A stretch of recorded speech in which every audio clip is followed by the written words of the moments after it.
tengo el gusto y el placer, así lo dije en mis redes, de tener un invitado. Yo me estaba acordando cuando lo tuve la primera vez en cabina, hace unos cuantos añitos. Yo creo que estaba, si no recién graduado, yo creo que acababa de hacer la especialidad.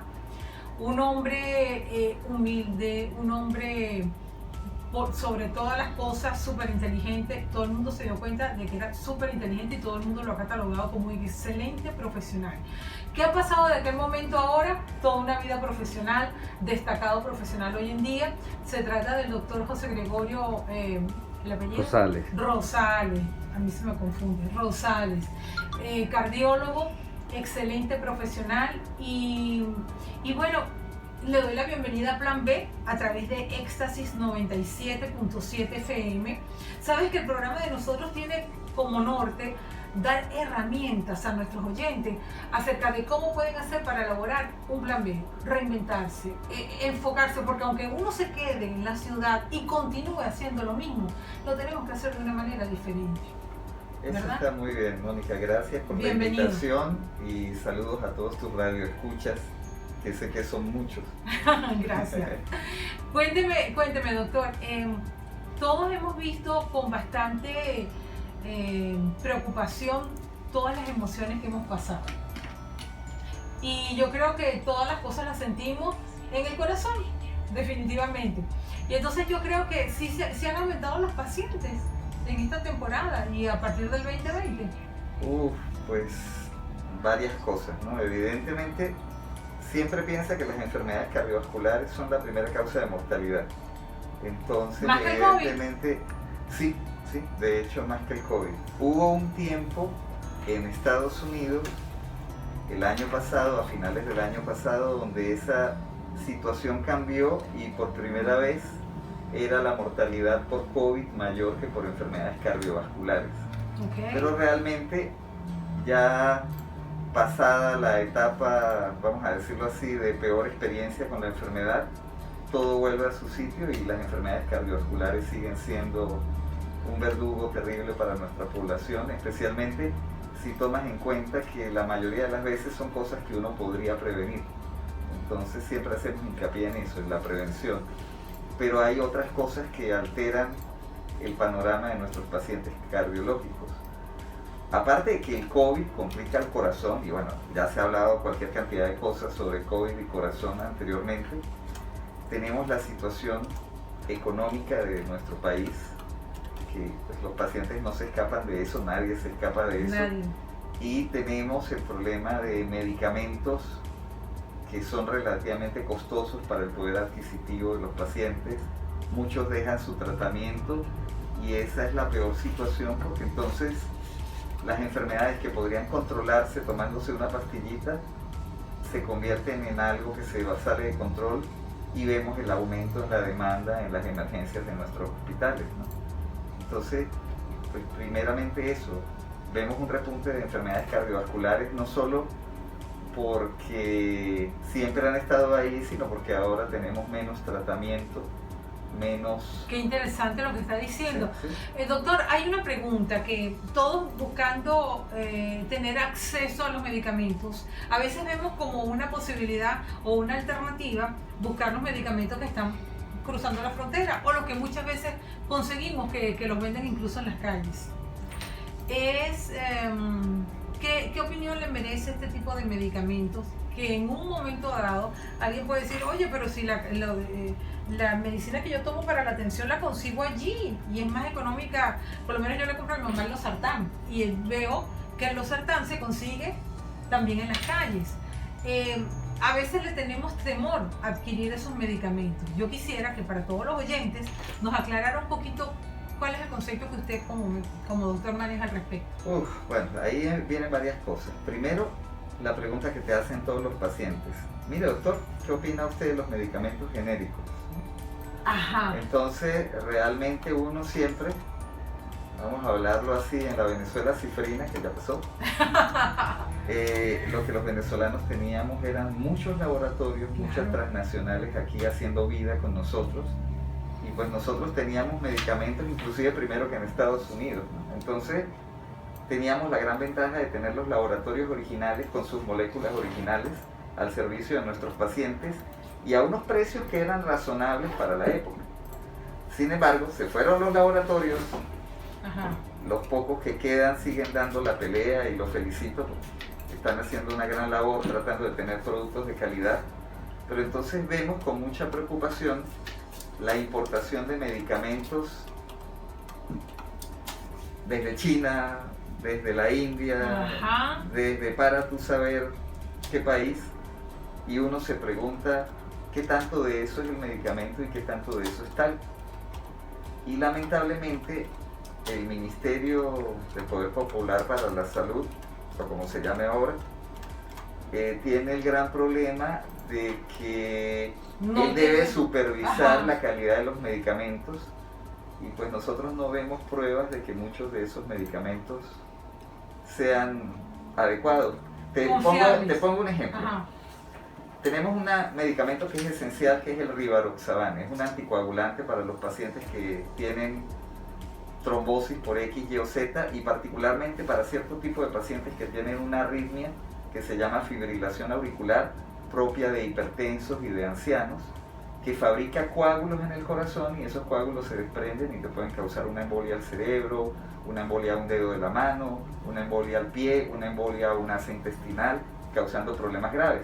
Bueno, a esos pacientes los tenemos que anticoagular, y este Rivaroxaban, que es el único que nos quedó de lo que llamamos nuevos anticoagulantes, porque el otro desapareció, y el más nuevo, que en teoría sería muy bueno, nunca llegó a Venezuela, por razones obvias.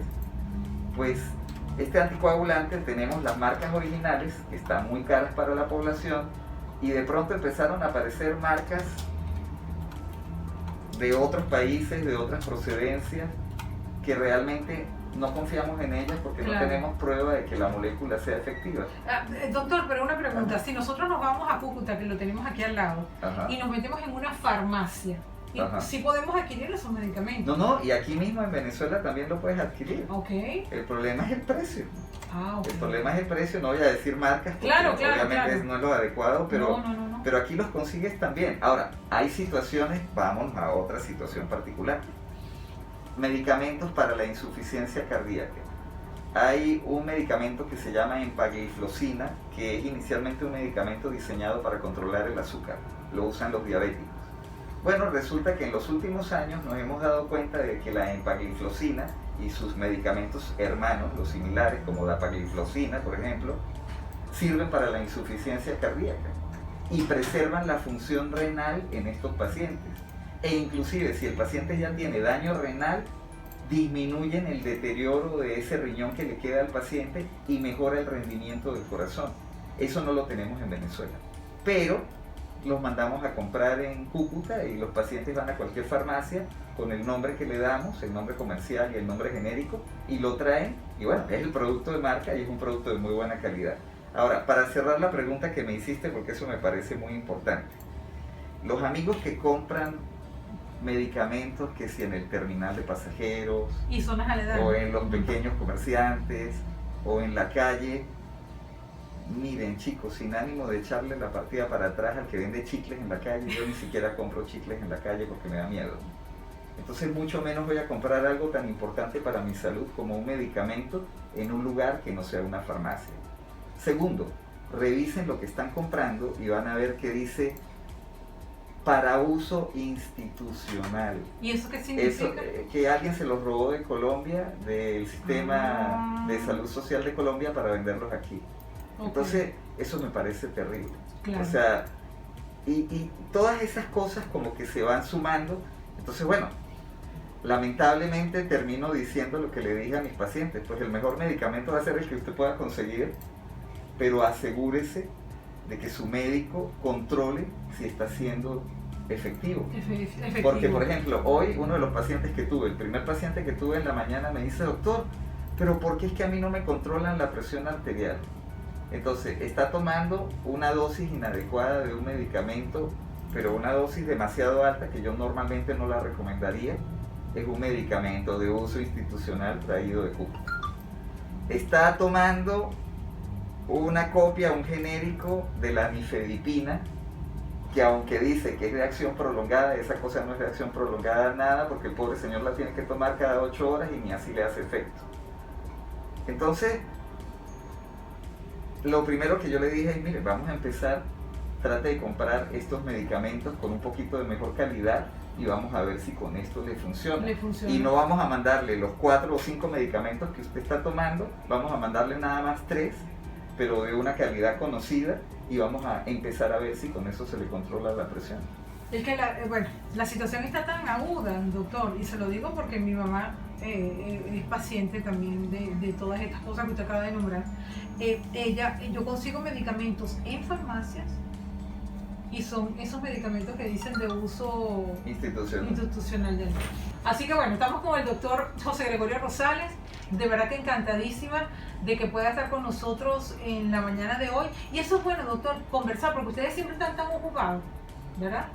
Además de eso, me imagino que siempre están estudiando, siempre se están formando, siempre están actualizándose, que a uno le queda difícil conversar con ustedes así como conversamos nosotros cuando lo tenemos en el programa. Entonces, había dejado una pregunta y tiene que ver en cuanto a la medicina natural. Ese tipo de medicina alternativa que en un momento determinado decimos nosotros, oye, pero ¿será que yo quiero? Vemos en los programas, a través de los medios de comunicación, que si tú te tomas esta ramita con aquello, con esto, con lo otro, esto te puede ayudar a esto. Y bueno, y vemos a través de los indígenas cómo ellos mismos se curan enfermedades que uno no sabe. ¿Entiendes? Entonces, ¿qué opinión le merece esto, doctor? Mira, la medicina alternativa siempre ha sido eso, una alternativa. Y la medicina tradicional, que aquella historia, por ejemplo, de que si comes, ¿cómo es que se llaman? Los ajitos. El jengibre. No, ajo. Ajo. Los dientes de ajo. Que entonces, tú te lo metes debajo de la lengua. Con un diente de ajo te va a bajar la presión. Pues sí. Me acuerdo que en una época revisamos algunas cosas de esas y, por ejemplo, el ajo sí tiene capacidad para bajar la presión arterial unos cuantos milímetros de mercurio, ¿no? Okay. Pero yo, aparte de usarlo para espantar vampiros, no lo uso, y para adobar la comida no lo uso para otras cosas, ¿no? Okay. Hay algunas ramitas que dicen que pueden mejorar la glicemia, y bueno, hay toda una cantidad de cosas, ¿no? Pero yo pienso que más que medicina alternativa, o ramitas, o hierbitas, o brujitos, yo pienso que hay cosas que salen más baratas y del sentido común, como por ejemplo, pues disminuye la cantidad de sal que comes. Eso va a hacer por ti más que consumirte todos los dientes de ajo que quieras, ¿no? Porque entre más sal consumas, más estímulo para que desarrolles hipertensión arterial. Trata de disminuir el consumo de azúcares refinados, no comer tantos azúcares refinados, evitar las gaseosas, evitar el exceso de pan, ese tipo de cosas. Y bueno, ¿qué medicina más alternativa que caminar y caminar y caminar y caminar? Hacer ejercicio para ayudar a prevenir que desarrolles una enfermedad. Ahora, una vez que desarrollas una enfermedad, pues lamentablemente el entrenamiento de los médicos clásicos nos enseñan a trabajar con farmacología, y esa farmacología se basa en estudios que se han hecho en miles y miles de pacientes, claro. Y es lo que llamamos medicina basada en la evidencia. Entonces, eso es lo que le falta a estas medicinas alternativas o medicamentos tradicionales. No hay suficiente evidencia científica para respaldarla, pero el día que alguien se dedique a hacer un trabajo serio con esas cosas y demuestre resultados, uno será el primero que lo recomendará. Claro. Recuerdo que incluso conmigo, él estuvo acá en San Cristóbal en una oportunidad, y estuvo ahí en la Policlínica Táchira, porque mi hermana estaba en la parte de organizando el evento. Claro, que estaba. Claro que sí. Y me gustó mucho porque él, antes de morir, que fue un hombre que se mantuvo, para mí uno de los médicos, de los doctores que han aportado tanto, se mantuvo tan lúcido. Un tachirense, por cierto, estuvo en la producción de un documental que se hizo en su vida, cómo llevaba su vida, los últimos años de vida, y ese hombre era impresionante, cómo administraba la energía y administraba la fuerza. Él sencillamente, él podía caminar, pero él agarraba y él decía que él no iba a utilizar esa energía, sino todo la trasladaba era estudiar. Se levantaba, había una enfermera que lo asistía, hacía ejercicio, se ponía a caminar en una caminadora, hacía ejercicio, etc. Y después se sentaba a estudiar todos los días. Y él dice que dejó muy adelantado los avances en cuanto a lo del cáncer de mama. ¿Qué sabe usted al respecto, doctor? Mira, a Convid le tenemos una gran deuda por el desarrollo de la vacuna de la lepra.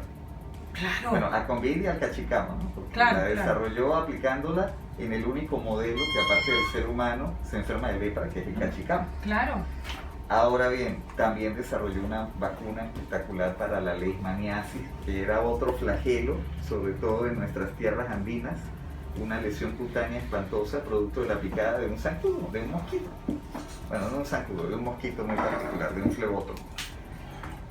Estuvo trabajando para desarrollar ese tipo de terapias, que bueno, vamos a llamarlo vacunas, pero realmente son inmunoterapias. Él lo que trataba, lo que pretendía era modular la inmunidad del ser humano y estimular la respuesta del ser humano, la respuesta inmunitaria para defenderse contra ciertas agresiones, y una de esas agresiones en las que estuvo trabajando fue el cáncer también. Lamentablemente pues se nos fue antes de tiempo, uno siempre quiere que gente así sea eterna. La hija continúa sus estudios. Evidentemente, él dejó gente, sus alumnos, claro, que están trabajando pero detrás de todavía él. no hay evidencia como científica al respecto. Todavía está todo eso desarrollándose, no solo en Venezuela, en otros laboratorios, en otros países, pero lo que sí podemos decir, y eso no lo puede quitar nadie, es que a un venezolano se le debe la vacuna de la lepra y la vacuna de la leishmaniasis, ¿no? Y eso es un gran honor para Venezuela, que este señor haya sido, vamos a decirlo así, un pionero a nivel mundial en ese tipo de tratamiento. Y vuelvo a insistir en lo que a mí me impresionó cuando pude conversar con uno de los jóvenes que estuvo muy cercano con él, se mudó para poder hacer lo que era ese trabajo que se realizó al doctor, que lleva el nombre, Convid, pero Jacinto Convid. Claro. Sabes que me llamó muchísimo la atención porque no se permitía ni siquiera agarrar una rabia. Cuando él veía que la situación se iba a ir de bruces, que ya iba acaloradamente a una discusión, él sencillamente se retiraba y se iba a su cuarto. Y le explicó a este joven de que él no se permitía eso porque las células, en el momento en que uno se molesta, agarran una forma que pudiera de alguna manera convertirse en célula cancerosa. Te lo digo en palabras así coloquiales. Pero muy bien. Sí, pero él lo decía, entonces él decía que él no se permitía ninguna rabia.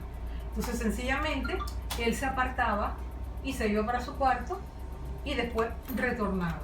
Entonces era un hombre como que estaba tan claro en tantas cosas. Yo decía, claro, a veces no podemos hacer todas las cosas, pero él llegó un momento en que él llevaba su vida, comía muchísima gelatina al día. Él estaba con este muchacho contándole todo lo que hacía y yo tuve la fortuna de sentarme a hablar con ese joven y me contó todo lo que vio y yo dije, oye, qué interesante cuando tú comienzas a ver el cuerpo humano y lo conoces tanto, ¿no? Porque lo has estudiado. Yo me imagino que algo así por el estilo le ha tocado a usted también, pero con respecto a lo del corazón. Yo quisiera que nos comentara un poco acerca de qué relación ve acerca de todo lo que se habla ahora de los pensamientos positivos, de esa parte de cómo nosotros podemos transformar nuestra, no solamente con pensamientos positivos, porque no voy a decir solamente eso, pero sí de cómo manejando nuestras emociones podemos llegar a favorecer nuestro sistema circulatorio y de todo, y el corazón. Bueno, empecemos por los extremos, entonces. Definitivamente un factor de riesgo aceptado hoy en día es el nivel de estrés, el estrés emocional. Tanto así que hay una patología en cardiología muy conocida que se llama el síndrome de Takotsubo. Takotsubo es la palabra japonesa para describir una jarra de cerámica que utilizan los pescadores japoneses para cazar pulpos. La jarra tiene un cuello estrecho y un fondo como una barriguita, y se usa esa expresión de Takotsubo para describir la forma que agarra el ventrículo izquierdo, la bomba principal de nuestro corazón, cuando sufre un daño causado por nuestro sistema nervioso. Eso es una cardiopatía inducida por el estrés. Caso típico, una ancianita, se le muere el esposo, entra en duelo y de pronto le agarra un terrible dolor y una asfixia, la llevan a la emergencia, le hacen un electrocardiograma, el trazo del electrocardiograma es el de un infarto y nada, vamos a hacerle un cateterismo y cuando se le hace el cateterismo las coronarias están súper sanas. Se le hace un ecocardiograma y el ecocardiograma demuestra que el ventrículo izquierdo adquirió la forma de esta jarrita de cazar pulpos, del Takotsubo, y sabemos ya que eso fue una descarga de su sistema nervioso simpático que literalmente fulminó unas zonas de su corazón sensibles. Generalmente con buen pronóstico, bajo tratamiento médico, en unos meses eso regresa a lo normal. Pero eso te da una idea de cómo el estrés en un solo momento de gran dolor, de pérdida, te puede dañar al corazón. Ahora, imagínate el estrés sostenido de una persona que literalmente su vida lo está maltratando, se siente mal, no consigue realizarse adecuadamente, no tiene ni siquiera el nivel de vida necesario para vivir con cierta comodidad, ve a su familia comprometida, ve todas sus esperanzas frustradas, pues a cualquiera le pasa algo malo en el corazón con eso. No digo yo en el corazón. Y idealmente, pues uno lo que tiene que hacer es tratar de hallar la manera de sacar lo mejor de las peores situaciones, ¿no? Insisto, eso es muy fácil decirlo, pero hacerlo es realmente difícil, ¿no? El todo está en que uno tiene que seguir trabajando, tiene que seguir haciendo cosas para progresar y tratar de usar las emociones e inclusive ese poquito de estrés que nos permitimos aceptar como un motor, como algo que te impulse, claro, como un aliciente, pero no como algo que te haga daño. O sea, hay una medida cuando el estrés es positivo, si se puede decir, es aquel que nos impulsa. Tenemos que llegar temprano, tenemos que cumplir con estas actividades, tenemos que hacer esto. Pero cuando ya el estrés pasa a ser algo negativo, esa línea que divide una cosa de la otra, yo creo que ahí sí debemos de detenernos, debemos de soltar. Yo creo que debemos de soltar y debemos de pensar, de ver las cosas. Hay quien puede, si uno se pudiera ir al mar, a ver allá cómo vamos a hacer la vida ahora, pero si no, sencillamente dentro de nosotros mismos, tomarnos un tiempo, porque también a veces nos tenemos que dar tiempo, y tratar de ver qué es lo que queremos. Porque muchas veces estamos trabajando en una cosa que no queremos, o mantenemos una relación de pareja que no queremos, o tenemos problemas con nuestros hijos, que ahí sí no podemos dejar de ser ni mamá ni hijo, pero tenemos que ver, o que sea ir al médico, un psicólogo, alguien que nos oriente cómo podemos llevar una situación difícil con nuestros hijos, porque también ocurre.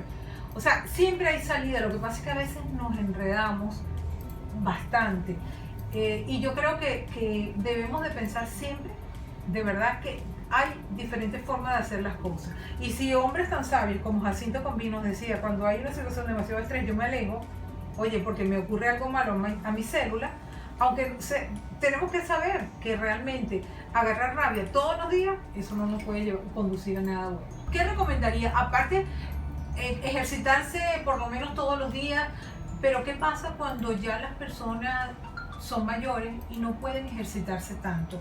¿Cómo podemos de alguna manera tener recomendaciones que resulten saludables y preventivas para todo el público y especialmente para ese público adulto mayor que bueno, también tiene que poner de su parte para no caer en situaciones extremas de salud? Bueno, primero hay que pensar en aquel adagio que dice que piedra que no rueda cría moho, ¿no? Ok. Entonces, pues si tú no te mueves, tus articulaciones no es que críen moho, pero se te van a poner un poquito más duras, ¿no? Okay. Pienso yo. Con la edad pasan varias cosas, ¿no? Evidentemente cuando uno envejece, el trauma constante de ciertas actividades, el sobrepeso, repercute negativamente sobre las articulaciones y ahí es cuando desarrollas esas cosas que llamamos artrosis, que nuestros amigos traumatólogos y reumatólogos manejan muy bien y que los fisiatras ayudan bastante con terapia para mejorar. Pero básicamente la gente tiene que estar consciente de que entre menos te muevas, entre menos calorías gastes, pues uno sigue comiendo y sigue engordando y creas un círculo vicioso, ¿no? Me muevo menos porque estoy mayor, sigo comiendo, me muevo menos, sigo comiendo, engordo, engordo, engordo, mayor sobrepeso afecta más las rodillas, me muevo menos y así seguimos, ¿no? Entonces, quizás el punto es no esperar a llegar a mayores para hacer ejercicio. Enseñar a nuestros niños desde el colegio que hay que hacer ejercicio y mantener eso durante toda la vida. Pero aparte de eso, es muy buena recomendación para todos a cualquier edad tratar de mantener tu peso ideal. Si no tienes sobrepeso vas a poder moverte con mayor ligereza. Claro. Y si bien es cierto que hay algunas limitaciones que se desarrollan con la edad y con ciertos padecimientos, siempre habrá la manera de ejercitarse de alguna forma positiva. No vas a trotar, porque eso pues, puede tener un impacto muy duro sobre tus articulaciones, pero puedes caminar, puedes hacer yoga, que también es una actividad bastante buena para estirarte y para llegar a cierto grado inclusive de reflexión y de tranquilidad. Claro. Es meditación y el agua es bastante útil porque el agua elimina parte de nuestro peso. Los ancianos pueden hacer ejercicio en el agua, en las piscinas. Claro, para eso tenemos que tener piscinas que sirvan, ¿no? Pero eso es un pequeño detalle. ¿Sí? Nada más un detalle. Pero como ya pintaron las rejas del amigo aquí cerca, ¿verdad? Entonces a lo mejor arreglan la piscina rápido. Dios quiera y la Virgen Santísima nos esté escuchando. O algún candidato. Totalmente, ¿verdad? totalmente. Pero doctor, ahora me pregunto yo, vamos ahora camino a una juventud y una niñez que está embobada con el celular. Cada vez de verdad, porque por un lado vemos a una Yulimar Rojas que de alguna manera u otra impacta. Yulimar, y no puedo dejar de lado a Daniel Ders, que hace lo propio con la bicicleta, que de verdad yo me quedé, ¡wow! Impresionada. Por cierto que está ahorita en Caracas, ambos están en Caracas, medallistas olímpicos, y de alguna manera eso incide en uno, porque incluso en los jóvenes, porque son un ejemplo a seguir, lo que hace la constancia, lo que hace la dedicación.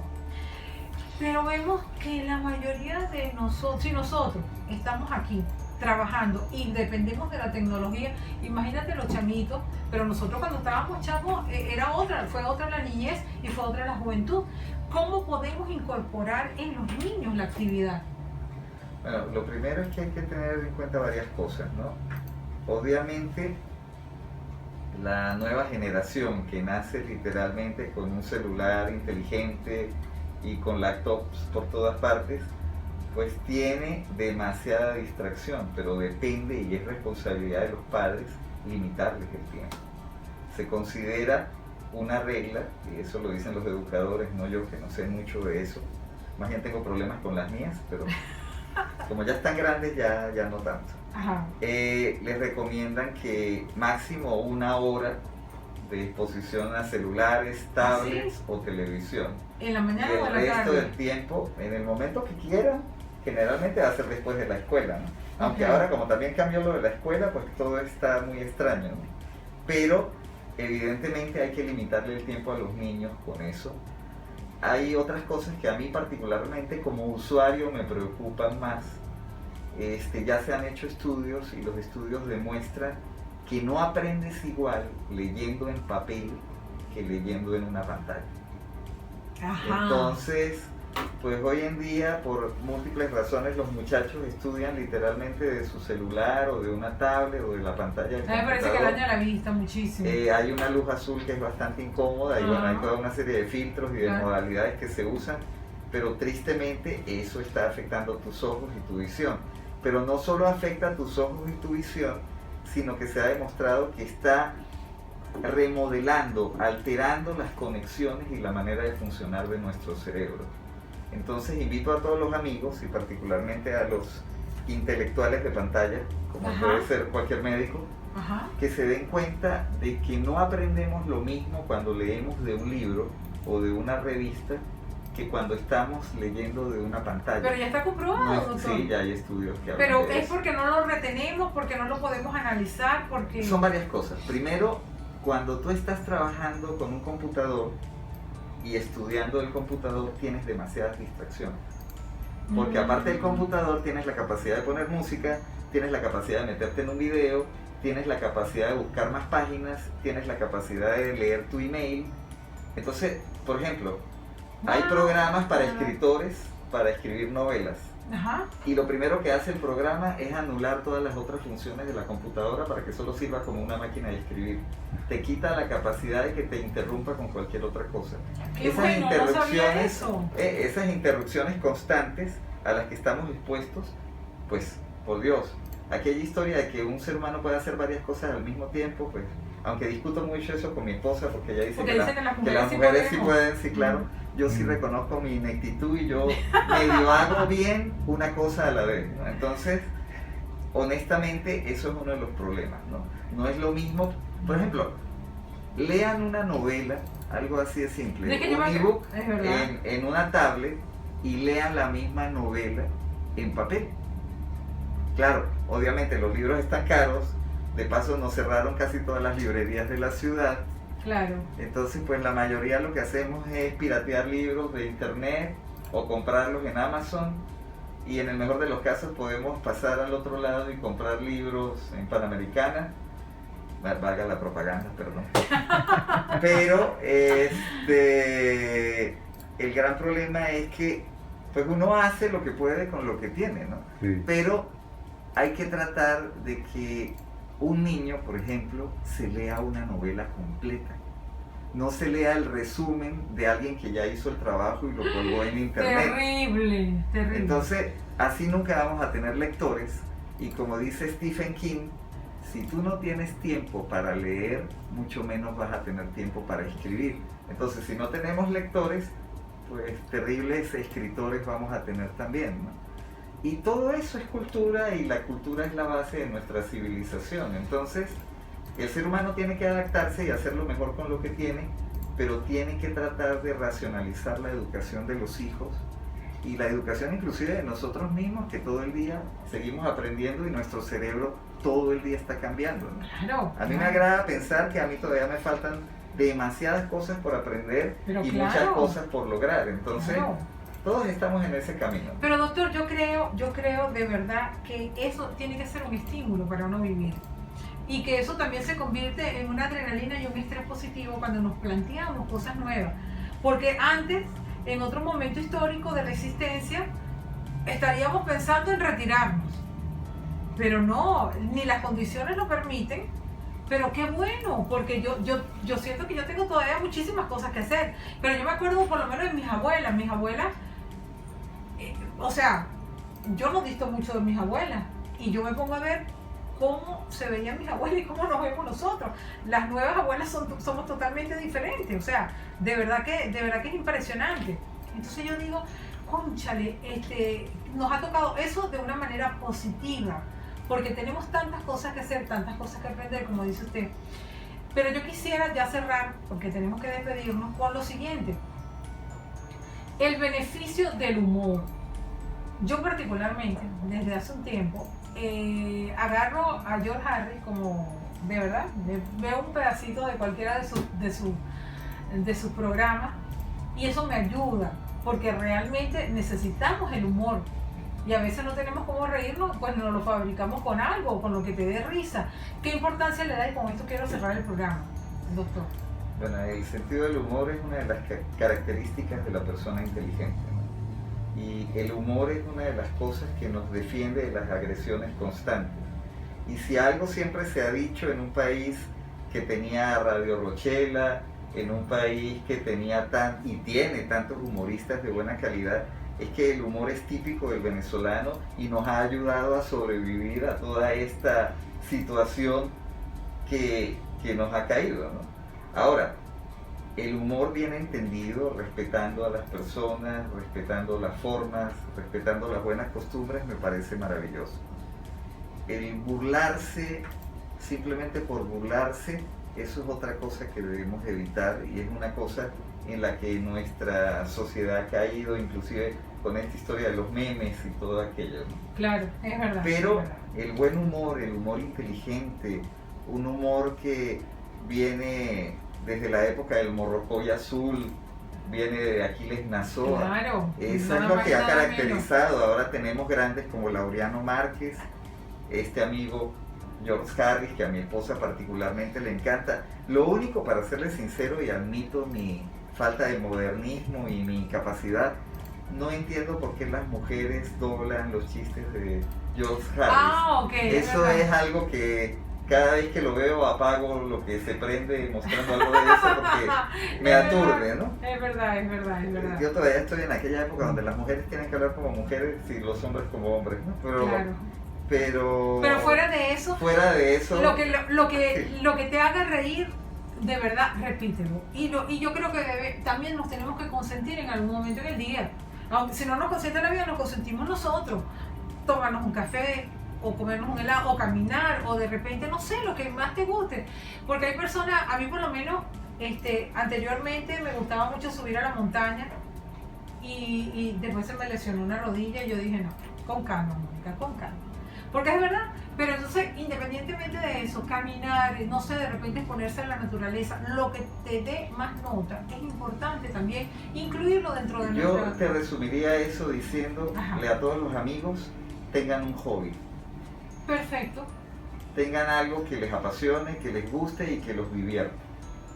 Porque eso es importante, ¿no? Cada quien tiene que tener algo que haga, no porque va a tener una ganancia monetaria o un reconocimiento, sino simplemente por el placer de hacerlo. Y un hobby viene bien al caso y muchas veces no tiene que ser un hobby caro ni ninguna cosa de estas. Algo tan simple como leer un buen libro, oír música o tener una buena tertulia con los amigos. Claro, eso es bueno, todo eso es hasta válido. Un buen juego de cartas. Pare usted de contar, ¿no? Y sobre todo para las personas mayores, y eso es una gran preocupación, nuestros ancianos se están quedando solitos porque los hijos se van a vivir a otro país. ¿Qué tal? Eso es impresionante. Y resulta que la primera cosa que uno recomienda y que le recomiendan a las personas mayores es tenga una red de amigos, tenga algo que lo mantenga socialmente conectado, activo. claro. Entonces, yo pienso que todas esas cosas son importantes, no requieren dinero y más bien nos hacen más humanos cada día, ¿no? Entonces, me parece que todas esas cosas son las que nos salvan de perdernos en la autocontemplación y en la conmiseración. Muchísimas gracias, doctor, por habernos dedicado esta hora a nosotros y por supuesto a nuestra audiencia a través de esta 97.7, un plan B totalmente diferente, pero bueno, realmente lo merecía. De verdad que me gustaría volverlo a tener, no sé, aunque sea el año que viene ya, en enero, una vez que también pueda venir por acá, porque es importante, yo creo que es importante poder uno comentar, y como ustedes leen tanto, información variada que nos pueda ayudar y retroalimentar. Amigas y amigos, un verdadero placer haber estado con ustedes en el día de hoy. Muchísimas gracias a Gerson en la parte de producción, Ramón Roa en los controles, les habló Mónica Ramírez, 16273 del MTC, todos bajo la dirección general de Noel Acevedo y la presidencia José Luis Rincón. En la coordinación también está con nosotros Henry Márquez. Así que nos despedimos, muchísimas gracias el doctor José Gregorio Rosales, quien estuvo con nosotros en el día de hoy, que dejó a sus pacientes y ya va para allá. Y ya voy para allá. Salud, amigos.